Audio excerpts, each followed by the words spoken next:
കേരളത്തിൽ 6 കോർപ്പറേഷനുകളിൽ ഏറ്റവും ആദ്യം സെൻസസ് നടപടിക്രമങ്ങൾ പൂർത്തിയാക്കിയത് ഏറ്റവും വലിയ കോർപ്പറേഷനായ തിരുവനന്തപുരം കോർപ്പറേഷനാണ്.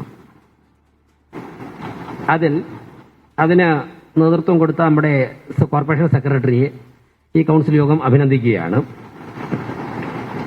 അതോടൊപ്പം തന്നെ 22 വാർഡുകളുടെ ചാർജ് ഉണ്ടായിരുന്ന council secretary Shiny, additional principal census officer, കേരളത്തിൽ തന്നെ, തിരുവനന്തപുരം കോർപ്പറേഷനിൽ നിന്നല്ല, കേരളത്തിൽ തന്നെ ഏറ്റവും വേഗത്തിൽ ഏൽപ്പിച്ച ഉത്തരവാദിത്തങ്ങൾ നിർവഹിച്ച കൌൺസിൽ സെക്രട്ടറി ഷൈനിയെയും ഈ യോഗം അഭിനന്ദിക്കുകയാണ്. ഷൈനിയെ ഡയസിലേക്കൊന്ന് ക്ഷണിക്കുകയാണ്.